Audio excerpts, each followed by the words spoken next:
வணக்கம் மக்களே, tea cup channel உங்களை அன்புடன் வரவேற்கின்றோம். இன்னைக்கு பார்த்தீங்கன்னா, என் பையனுக்கும் என் பொண்ணுக்கும் எக்ஸாம் முடிஞ்சுது. ஸோ அதனால் அதாவது செகண்ட் மிட்டம் முடிஞ்சுது. ஸோ அதனால் எங்கன்னா கூட்டிகிட்டு போங்க, எங்கேயும் கூட்டிகிட்டு போக மாட்டேன்னு ரெண்டும் ஒரே அக்கப்போர். சரி சொல்லிட்டு பக்கத்தில் நாங்கள் பெசன் நகரில் தான் இருக்கோம். ஸோ அதனால் பக்கத்தில் இருக்க பீச்சுக்காக கூட்டிகிட்டு போனோம். நாங்கள் பீச் கிட்ட போகல, ஸ்கேட்டிங் ஆண்டே முடிச்சிட்டோம். அதை ஃபோக் வேர்ல்டு அங்கேயே நாங்கள் முடிச்சிட்டோம். என் பையன் சைக்கிள் எடுத்துகிட்டு வந்தான். ஸோ அதனால் அவன் சைக்கிள் மட்டும் ஓட்டிகிட்டு இருந்தான். ரெண்டும் ஐஸ்கிரீம் வேணும்னு சொல்லிவிட்டு ஐஸ்கிரீம் வாங்கி சாப்பிட்டுட்டு என்ன வேலை பண்ண போதுங்கன்னே தெரில. ஏன்னா ரெண்டுமே ஐஸ்கிரீம் சாப்பிட்டா ரெண்டுமே ஒத்துக்காதுங்க, இருமல் ஸ்டார்ட் ஆகிடும்.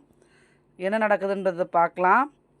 ஸோ ஜாலியாக நல்லா என்ஜாய் பண்ணிவிட்டு நல்லா ஸ்கேட்டிங் இருக்கிறதுலாம் பார்த்துட்டு அங்கே இருக்க பசங்களெல்லாம் பார்த்துட்டு அவங்க ஃப்ரெண்ட்ஸ் எல்லாம் பார்த்து பேசிட்டு நல்லா ஜாலியாக ஹாப்பியாக ஐஸ்கிரீம்லாம் சாப்பிட்டுட்டு அப்படியே நாங்கள் வீட்டுக்கு கிளம்பியாச்சு. எங்களுக்கு வீடு இங்கே பக்கத்தில் தான். என்னமோ வீடு பக்கத்தே இருக்கிறதுனால என்னவோ தெரில, நம்மளுக்கு இந்த பீச்சோட அருமைலாம் நமக்கு தெரிலன்னு நினைக்கிறேன். அப்படியே பார்த்திங்கன்னா பக்கத்தில் அஷ்டலட்சுமி கோயில் வழியாக தான் வீட்டுக்கு போனோம். அதே மாதிரி வீட்டு பக்கத்துலேயே கோவில் இருக்குது. ஆனாலும் நம்மளுக்கு அது போகிறதுக்கு என்னவோ தெரியல, தோண மாட்டேன் இருந்துச்சு. பக்கத்துலேயே இருக்கிறதுனால என்னவோ அதோட அருமை என்னன்னு தெரியலையான்னு தெரில. அதுக்கு அடுத்தது பார்த்திங்கன்னா, அது பக்கத்துலேயே முருகர் கோவில் இருக்குது, ஆறுபடை கோவில் முருகர் கோவில் இருக்குது.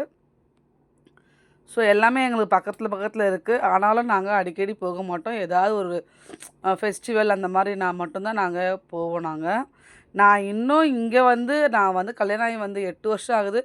8 வருஷத்தில் இன்னும் நான் அஷ்டலட்சுமி கோயில் போனதே இல்லை. இப்போ தான் கும்பாபிஷேகம் பண்ணுன்னு சொன்னாங்க. அபிஷேகத்துக்கும் நான் போனதில்லை. நான் கண்டிப்பாக ஒரு நாள் கோவிலுக்குள்ளே போவேன். அது வரைக்கும் லைக் பண்ணுங்க, ஷேர் பண்ணுங்க, கமெண்ட் பண்ணுங்க, சப்ஸ்கிரைப் பண்ணுங்க. By by. லைக் பண்ணுங்க.